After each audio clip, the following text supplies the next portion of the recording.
Hello, music lovers. This is Tom. And this is Heather. And this is Monday in the studio. What should they do? Oh, please subscribe and share.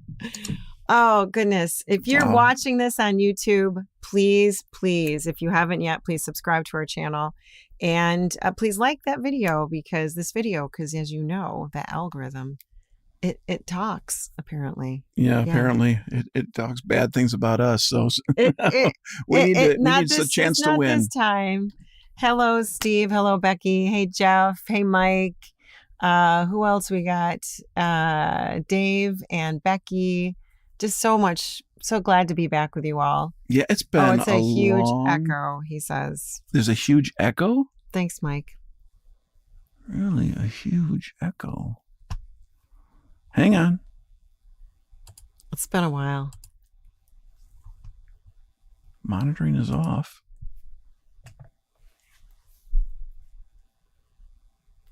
You really have an echo, huh? Is it still there?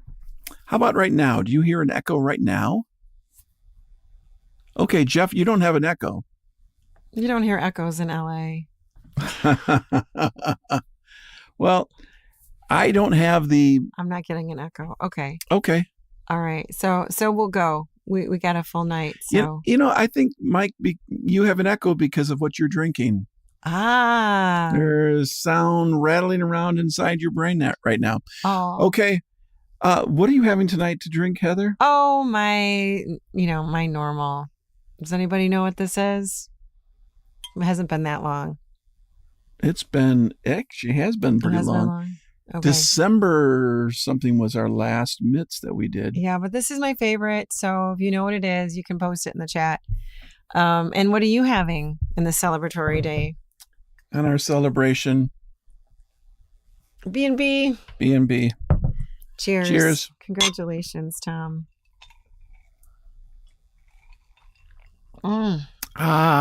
You guys. Hi, Tony.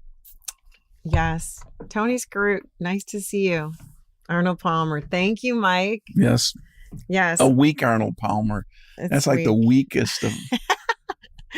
I know. It's like this much and then the rest is water. Yeah. Because I can't have too much sweet, I guess I'm sweet enough. Thank you, Steve. That's why I need more sweet. Sweet. So we're here tonight to basically celebrate two things. 20 years of songwriting and also our 8th CD. Yes, it's a lot of stuff. And I know people have been saying, what happened? What happened? And it's been, we had this big lag between the last album and this album. It's true. 2022 to 2026. This is the biggest break we've ever had. Mm-hmm. But a lot of stuff happened. I became a Gigi. For those of you who follow me on Facebook and Instagram, you know that I have my hands full with twin grandkids, and that was a little bit of it. But then there was also some other stuff going on, which we can talk about later, and you can talk about what happened with you as well. But why don't we dive into the 20-year anniversary? Okay, because that's a lot of fun. So I know you all been thanks for spending some time with us. Yeah, first, thank you for that. That's really sweet. Thanks for humoring us here and being with us. I hope you have your drink and you're settled back and ready for stories. Story time with Tom and Heather. Yes. Uncle Tom and Aunt Heather. So where did it all begin? Where did it begin? Well, let's share some. It began yesterday, 20 years ago. That's right. Yep. August 30th, 2006. Woo! I got a calculator. Got math down. I tried to do that subtraction thing with my hands and feet. And I ran out of toes. We were doing a promo, and Tom went on this like manic bend to, and that was the year, and we couldn't quite get it. So we're like, we're gonna scratch that, but then we realized it really just was 20 years ago. So you guys got to know, like, if you do like promos for anything, you take like 400 takes of something just to get something decent. We did a bunch of those promo videos. I think 4 of them came out. We did probably 12. Yeah, we decided to do a whole blooper reel instead. We should actually do a blooper. Well, there's a lot of bloopers, that's for sure. I'm glad you got it figured out, Mike. Oh, excellent. Were you listening on 2 different things or something, Mike? Could be. Yeah, could be. Hard to say. So it began. I had worked as from I think 97, I started working at my company that I work at now. But also that same year, I started working as a music director at a church. And I left that church, and I think around 2006, 3 or 4 or 5, I came to a different church, and I a little bit after I joined the church, I was playing guitar in the worship band, and I was going to leave because I just wasn't fitting very well, and then they asked me to be the leader, and I was like, I just got out of leading for 9 years. I don't know if I want to do it again. But I ended up doing that. And Heather was one of the people on the worship team, the sole alto, I think, really. At that time, probably, yeah. Yes, Miss Harmony. Yes, I told him that I didn't want any solos, and I just really wanted just to sing harmony. A servant singer. I said I was a servant singer. Yeah. Don't put me out front. Don't put me out front. Oh, the anxiety of it. Yeah. And so there was a point, I was, I don't know, a year and a half into it. And I thought I should write some music again because I put my music career kind of on hold a little bit. I wrote an album at the previous church that I was at, but I hadn't done, my whole prog thing ended around 93, where I was in a prog band from 81 to 93. And so that ended. And so it was not quite 20 years later, but it was, 10 years later. Mm-hmm. Anyway, so there was a group of us just sitting around one Sunday morning, and I said, hey, I'm new to this place, remember? And I said, hey, would anybody like to maybe write some songs together, get together? I've got a little studio. We could write some songs together and have some fun. And a pin drop, wasn't it? It was total crickets. Yeah, you could hear a pin drop. It was like, I thought like I had horns growing out of my head or something like that. Nobody said a word. I was like, okay, that did not go as I had hoped. But a week later. Yeah, I came back and I said, Tom, I had 4 children at home.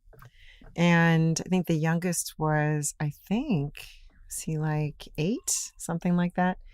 And I was like, I think it's time. I mean, I'd waited for so long to do something creatively and music. And I was like, just finally doing, music at church and as a volunteer.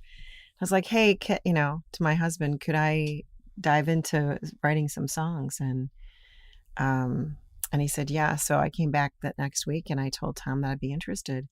And I was like, I wasn't really sure what that meant, honestly. I had no idea. And I was like, I was not expecting a woman to say, yeah, I will. He wanted a guy, like, working with gals in the studio. It's painful. Anybody who's worked with a woman in the studio understands the dangers, the pitfalls, Yes, this is true. Tell them how that first night went. Oh, when we came in here? Okay, so we did, I think I brought a tape with me, didn't I? You brought a tape of a song that you wrote? And I had written it. I'd actually had done all of the articulation for it, actually written it out in long, right? So I came in with I had no idea that we were not speaking on the same wavelength. I came in with my little cassette tape, and I came in with this, the song all written out. And I'm almost positive you were like, I don't know about this girl, she thinks this is a really great song. Not only that, but and you came back. You're very diplomatic. You didn't like crush my spirit. But you can always read between the lines with you anyway. So I ended up first coming in the studio and being super excited about everything I saw. My dad always worked sound. My brothers worked. They were all like, groupies and hanging out. And I was like, oh my goodness, this is a real thing. I love it. And I think I squealed. I was like, and which I think you were like super happy about. Like there would be somebody that's excited about actually being in here. Well, that is a big thing, because you want to work with people that are excited about music and excited about doing something. And you passed that test. I did. I didn't know I was being tested either. But what I do recall, and I don't know if we sang that very night or if we sang, I think it was the next time we got together. No, it was that very first night. Yeah. We didn't, I hadn't picked a mic for me yet. So I forget it was was an Audio Technica. What was it? Oh, a 4060. Yeah. No, I think we were with the 4050 first. It was as raw, and I went home and I wept because my voice was so horrendous, you guys. It was unbelievable. Well, the very first time you hear yourself, Jeff, you know how that is. The first time you record yourself and you hear it back, you're like, I never thought I sounded like that. Oh, it was terrible. And because then you hear all, any pitch differences, what your tone really is. Yeah. And, you have a great microphone now, but we were together, 17 years before you, 17 or 18 years before we, finally found the microphone. The mic. Yes, the mic picked me just like Harry Potter. Like Harry Potter. Harry Potter. Anyway, so we started writing worship music, and then my father passed away, and we wrote a song for my dad. I wrote a song for my mother. Like you helped me write a lot of things. We started out as I was like producer friend. Yeah, so, I was her producer friend, and yeah, I was just because I had did that with a couple other people before, where I was just help you come up with your ideas. Right. I'll play all the instruments. You have your melodies, your words, and I'll just piece it all together and make something out of that. And so that's where we started. Yeah, and a lot of our songs always had this really interesting, like, what is that? And then the more I got to know you, I realized that you would sneak prog stuff in it. Well, that is pretty true. Yeah. One thing you guys don't know is there is a handful of prog songs that we wrote that we never did anything with them. All the lighter things we let people hear, but never. There's one called The Ice Age. Oof, it's way heavy, distorted guitars. It is. That, and what was the other one? Catch Me. Catch Me. Yeah. There was some really cool stuff. Yeah, I was like, where'd we go? And you have to keep in mind that I grew up in musical theater and, big classical music and Kenny Rogers and John Denver. And so this was, she just look at me, probably like, oh, Melissa Manchester and Barbra Streisand, that was me. And so I'd come in with something and then I'd leave with, I'm not sure exactly what this is. So we've gone through so many iterations together of we started off with writing, that. And we were doing anything and everything, from very light ballads to prog kind of things. And we were kind of trying to find our footing a little bit. And we were just enjoying the process of creating. Mm-hmm. And at one point we decided that we already have a stack of songs. We keep this running list, which is, I don't know, 3-4 pages long. I was going to ask you guys how many songs do you think we have written on our list? And it's not all the songs that it's in the computer, but ones that actually have seen the light of day. Yes. Yeah. So well, I don't have a tell me number. I do. You had to It's go over over there and count. I already did before I was gonna do a poll about it, but then I'm like, I can't figure it out quick enough. If you win, you do. Yeah, you win. You win. Yeah, I'll buy you a drink at the next show or whatever. So then we started writing for publishers because we had a bunch of songs and we didn't know what we wanted to do with them. And so there was a 4-year stretch that all we were doing is writing to publishers, sending stuff out, thinking that anytime someone's going to listen to this song and go, that is genius. This is going to be famous. They're going to really, 325. That's a little high. Although I think 325 is probably what we have inside the computer. If you think about little pieces of stuff that we have had and we've started and we've stopped, 150 is really close, Steve. Really close. This is actually released things that we've actually done something with. So we wrote for publishers. We tried to keep that up. And there was at some point, there was a song on the very first album. Almost the entirety of the first 2 albums were written for publishers. I think it was like, I don't know, 28 songs total or 25 songs between the 2 albums. I think it was like 14 on each at least. So that'd be 28. Yeah. Yeah. See, I counted up good all job. in my head. You've done that. And so we wrote them all for publishers. And the closest we ever got was a song called I Don't Care, which was a simple country song that I wrote on the 4th of July. And basically it got almost somewhere and they said, oh, we don't like the title. And it was like, well, that's a perfect title. I Don't Care. What better love song could you have than I Don't Care? Right. And at that point, then we were like, all right, we just had to do something. Who is your mom's favorite singer? My mom? Mm-hmm. Well, I don't know. Doris Day. Oh, yeah. She loved Doris Day. Doris Day has a song called I Don't Care. Does she? Yes, she does. I have to tell you, I don't listen to a whole lot of Doris Day. I do. You'd think that we would not be getting along. I know. But so we wrote for the publishers for a while. Then we decided to try our own thing. And then the person who was the account rep from Verizon, he ran an organization called I don't know where this is going. Feed 'em Soup. Yeah. In the DeKalb, Illinois area. There was it was like feeding the homeless. It was called Feed 'em Soup. And they were doing a big fundraiser. They call it Soupapalooza. That's how you remember that. Soupapalooza. And so we were scheduled to play Soupapalooza and it got rained out. We never did anything before. Heather and I, right before that, we started doing some open mics and we argued every time we did an open mic because just nerves and things like that. And I was trying to be a servant singer. Go ahead. Yeah. And so I didn't know if that meant speed it up. Yeah. Yeah, it does. Okay. I'm trying to be a producer here. Yeah.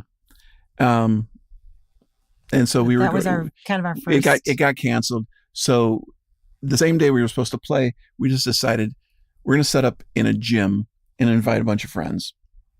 So we just opened it up to the public and we played a show, our very first show, which you'll see some pictures of in a little video that we have for you. Yep.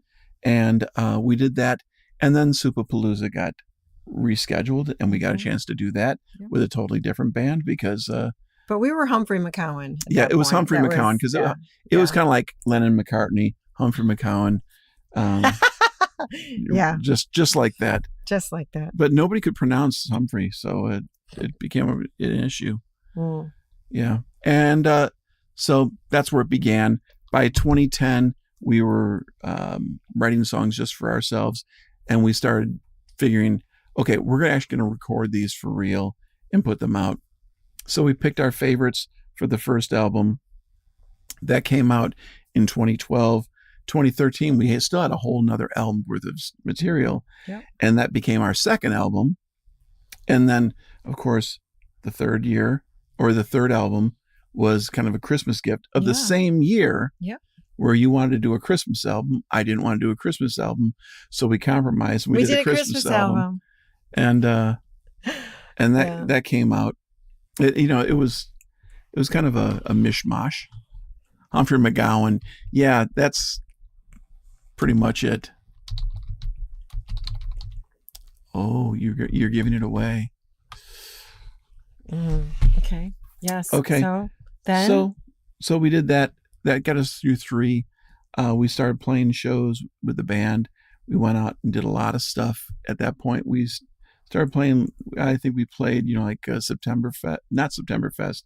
No, Septemberfest we played. And we played a bunch of different places. I remember we played a particular show in DeKalb. Yeah, where I was done. Where it was 2024. It was winter. It wasn't 2024. No, it was 2023.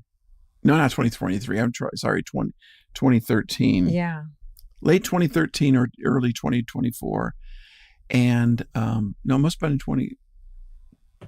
Never mind. It was 2014. It was between a range of dates. The show was horrible. It was horrible. It was terrible. Oh, we couldn't hear ourselves. By that time, the band had grown so big. We had so many members. We had 8 people. 8 people on stage with us. I had 8 people to manage, to schedule. I had a family of 6, 2 dogs. I might have had 3 dogs at that point. I had a job. Like, it was just unreal. It was hard to manipulate the whole thing and make it work. And at that point, we decided we're going to pull the plug. Yeah. And we pulled the plug after that show, and we decided we're just starting all over again. Yep.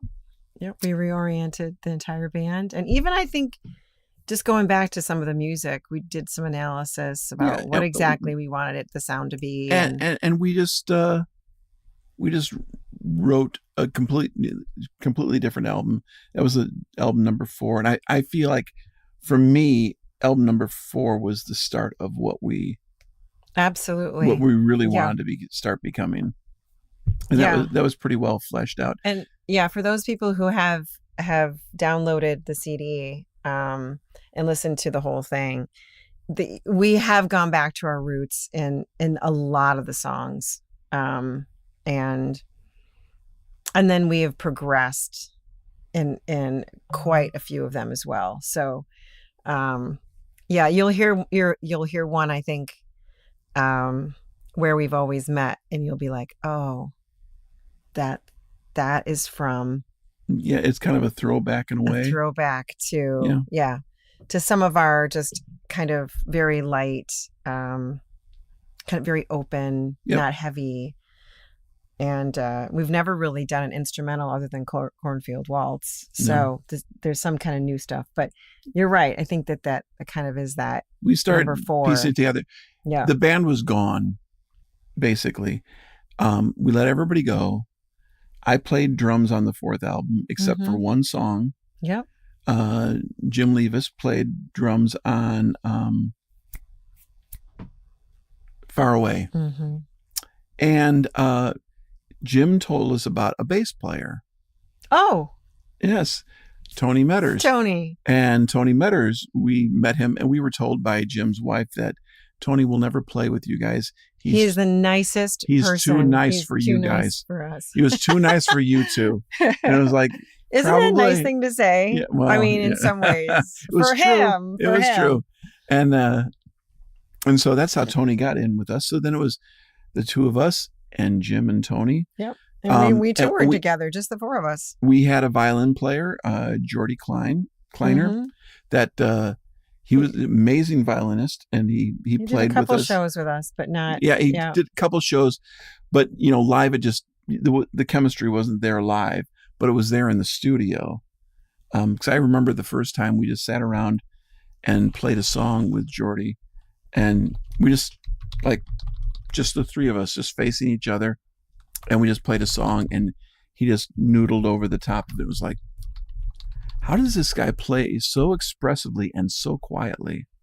It was pretty amazing. So that's how album number 4 came about. But about midway through the writing of it, we realized that Jordy wasn't going to be I playing know. shows with us. And Tony then turned us on to Jeff, That's right. Jeff Tepema. And Jeff came in and played violin on one song, which was All I Wanted to Hear, which was the title song of the album. That's right. And that was pretty rocking. So now we had a band. We did. And we played a huge show at the Prairie Center in Schaumburg. We filled it up. It was 450 or something like that capacity, and we filled the room. Yep. We invited all kinds of vendors out. There was wine, and it was just a wonderful evening. And then shortly thereafter, then Jeff thought, I'm not really into this. Or that's okay. He was with another band called the Whiskey Brothers. And so Jeff took off. So now we're down. We're back to just Jim, Tony, you and me. And we continue on. And then like 6 months later, the album is out. And we're trying to tour the album without a violin player, even though there's violin on every song. And a little bit later that year, Jeff gives me a call and says, "Hey, are you still looking for a violinist?" And I said, "Yes." And he says, "I got just the guy, Gary Jacklin." Gary played in the Whiskey Brothers with Jeff. And so Heather calls Gary when he was like traveling somewhere with his wife. And somehow we convinced him. We sent him music, and he didn't hate it. And his wife and him, they both liked the music, so that was very encouraging. And then he came in the studio, sat right there. Everyone has sat in that chair right there and been interrogated. And Tony came in to play for us, and we're like, "Oh, you don't know, but you're going to be playing on this song on a CD." So Tony's audition for the band was Far Away. Yeah. And so Jim and Tony played on Far Away. The rest of it, I played the drums on it and bass. But by the time we hit the fifth album, we all played on the fifth album. I didn't play any drums, no bass. Yeah. And I didn't even play the violin. That's pretty fortunate. Talk no one about would have just that. how much we've learned and grown throughout this whole kind of thing. That even the way that you've produced or engineered the albums, because we really wanted to go for stark and nothing on them, or I had totally this idea, very kind of dry, very much. This is exactly what they sound like live. Yeah, but I wouldn't say it's boring, but it doesn't have the same energy. Kind of threw that out the window after the fifth album. The fifth album we put out, we had lots of problems with mastering. Yeah. I think we had 7 rounds of mastering, and some of it, I was learning how to mix better. Yes. Yeah. And we finally got it. That came out. And then did the 6th album. Yeah. And then the 7th album. And now we're on the 8th album. Woo woo! The 8th album almost didn't even happen. Oh, yeah. Yes, Dave, you saw that. Yeah, that was really those are all special times. I still remember Cubby we were Bear. going to Paynesville, and we were trying to find out, what is Paynesville known for? And it was Dolce. What's his name? Was it Greg Dolce? No. But he sings. What's his name? Something Dolce. He has a song called "What's the Matter You." That became it's not just the Paynesville song. Like we would sing it going in. We would have it on when we would. Joe Dolce. Yeah, Joe Dolce. Yeah, it was. What's the matter? Anyway, it became our band song essentially. We would listen to it on the way. We would be maybe a few blocks short of getting back into Chicago, and we would, you're traveling and you're really tired, and if you have to do a show and you've just been driving for 6 hours and you need some pick-me-up thing to get you ready, nothing better than What's the Matter You. Any of you, it's called Shut Up or Your Face. Oh, Shut Up Your Face? Yeah, it's a Shut Up or Your Face. And apparently it was a really big hit. It has an accordion solo. It has an accordion solo, but please feel free to listen to that. It actually is the most hysterical song. And all the guys, they've got all the lyrics memorized, and they're singing at the top of their lungs. So we get to this, and we were doing Mitts up until last December. Yeah.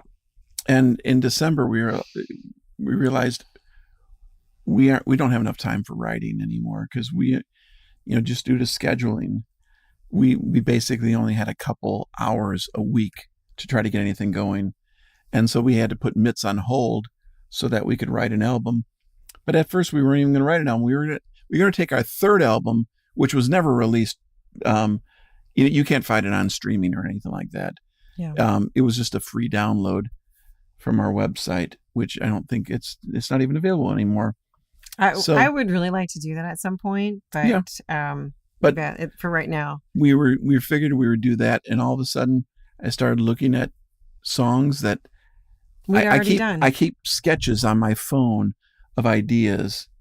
I have hundreds and hundreds of ideas on my phone. When I come up with a new idea, I record it, and then we'll sit together and I'll play back something and go, oh, I got an idea with that. And then bam, it starts pulling all together. Mm-hmm. And so slowly but surely, the new album started taking place. We had already written 4 songs for it. We released 2 of them, but 2 of them we never released. Yeah, we just held them back. I played drums on both of them. Jimmy had been gone. He lived in Arizona. Yeah, and I put out a solo album last year. Yeah, and I met Gary. Introduced me to his friend Pat, who played on my solo album. Yep. And he played the drums on that. And then when we started working on this stuff, brought Pat in to play some drums on some of the songs. And then a couple months into it, was like, let's take a look at these old songs that we released that we were not completely happy with. And he played drums on it. It was like, oh, there we go. Mm-hmm. There we go. It's a whole different thing. So we re-recorded those 4 songs, and we wrote 6 more, and that's where we are today. Yeah. But there was a lot of things from 2022 to 2026. Just you had grandchildren. You're traveling a bit to see them when they lived in Nashville. Yeah, I think my mother had falls. I had kids. I mean, I didn't really have the space emotionally to write. It was hard for me. I even went off some medication that I'd been on for 20 years in August of last year. And my whole body, like, I lost tons of weight. I couldn't keep weight on. It was, I wish I had that problem. No, you don't. Yes, I do. It was hard for me to kind of even like understand what food I was supposed to be eating. I went back to basics with, okay, how do I eat breakfast and what do I eat for lunch? And and then at the same time, there was taking care of these twin girls. When my daughter needed it, she moved from Nashville. Sorry, Steve and Becky, but now you're up here. But we, going back and forth to Nashville as much as I did, going back and forth with my mother in upstate New York.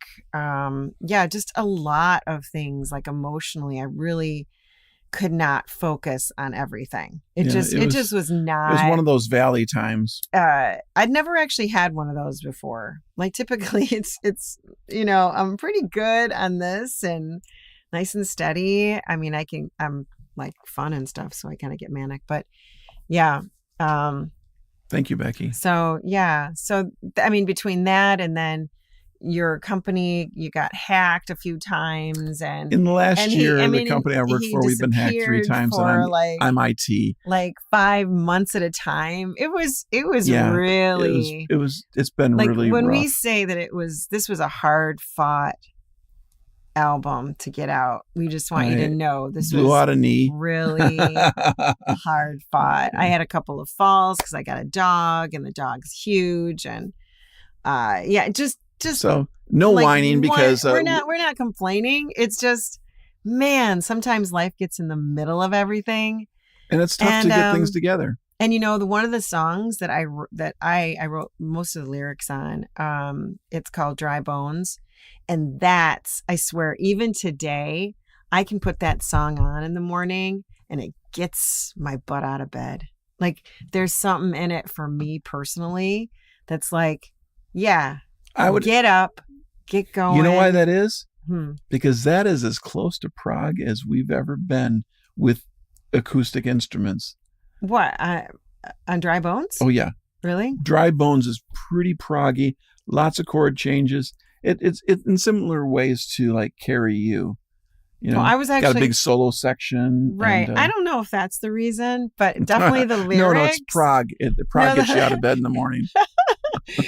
Yeah, the lyrics on it are pretty powerful. So if you haven't yet, please go out to shadowfields.bandcamp.com, get your album, download some singles. The CDs are going to be out probably in 2 to 3 weeks. Mm-hmm. They'll be in their gel cases. They're in the middle of being manufactured. But you can manufacturing could be done by the end of this week or early next week, and then they'll ship. And I don't know how long it's going to be. So maybe a week from this weekend, I'll see CDs show up because we want to have CDs to play or to bring to shows. We do have one tour where we do want to travel more October, this year. We're going to Nashville. It's Madison, Tennessee. We'll be in Knoxville, Tennessee. We'll be in Hillsborough, North Carolina. Which is 2 shows there. We'll be in Columbus, Ohio, and then we're on our way back. So, it's just going to be a really quickie, but we're going to have it. I'd much prefer if we just went out and stayed out. You get better as you're on the road, and by the 5th or 6th show, you're like, we are really nailing this stuff. Yeah. So I say we stay out for 2 weeks solid. That would be lovely. I haven't told the guys that yet, but I think that's what we're going to do. Well, you know what? We can work on it. We'll work on it. Anyway, so what we want to do is we want to play a video for you. This is kind of a 20-year recap video. We didn't know that we were going to be together doing this stuff in 20 years. So, the earliest pictures aren't right from 2006. Pretty close to it, though. Pretty close, yeah. Pretty close. And the music behind it is the title song off the album, which is an instrumental. I wrote an instrumental on the octave mandolin. And then, Heather's like, well, what am I supposed to do? Whatever you want to do. And then she came in and just, bam, nailed some cool ideas. Gary came in, did the same thing. And we just built this thing up, and it's a beautiful instrumental. Yeah, it is. I wanted to play a song where somebody could say, oh, the guy knows what he's doing, even though I don't. Yes, you do. Yeah, so we hope you enjoy this little look back at 20 years. This is called Life as We Know It.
Woo! There's some old pictures there, huh? I just went through so much of my life. You Not to mention hairdos. know, there was the one picture, the outside show, and your daughter Liz was playing violin. Know, that was between. It was Humphrey McCowan. It was somewhere around the fourth album or something like. No, it wasn't the fourth album. It was that. It was before that. On My Way Home, I think. It was On My Way Home. Before the album came out. Yeah. And we were trying to. We had Jordy play on it, but no, there was no violin. Well, never mind it. Anyway, it was fun to have her with us. The best thing is when you can get your kids engaged in the stuff that you're doing and that they want to do it. And my daughter Liz plays the violin, and we needed somebody to come along with us. And she said that really helped her be able to just do things on the fly, on the violin. Just understand this is the key that you're in, and go. And so I still have old music from her, which is just super sweet. Yeah. Yeah, I know, Tony. That was right. Actually, that was the last. We came back from the tour, and we ended his tour at his 50th. I think it was his 50th birthday party. Yeah. That's a while back, huh? And then also, my son Aiden. We can do a call out to him. So he did our sixth album cover, and also the jacket and everything. Super creative. That was the Festival for One CD jacket. And then he did this. Can you just put that up? Yeah. So it's kind of it's the rough part of a tree. There's some flowers that you can't really tell. You have to look at it pretty close, that are kind of withering, like they're getting old. And but then there's others that are still blossoming, and I think it's kind of all about it's life as we know. It's a mess. Yeah, it's just a mess. It's all tangled up and a mess. There's some beautiful things, some things that are dying off. It's just what we know, right? But just wanted to shout out to my son Aiden Humphrey, who is really launching his artistic career, and we'll be helping him with gallery showings and all kinds of stuff. But happy to have my family along with me on this. And we, even for your 50th birthday, we had my son play the trumpet, my other son play the saxophone, your son played the tuba, Robin played the oboe. I mean, it was just really fun. We just drawing on our families and some really special times. Absolutely. But anyway, if you go to shadowfields.com, all the links to everything. And our schedule is totally there with where we're going to be. And I know maybe we thought it was Madison, Wisconsin. So how did the last song get its title? Mike wants to know. Because I was thinking about it when I wrote it. And there's a lighthearted part of the song, kind of like the verses. But when you get into the chorus, it gets really dark and moody and messy.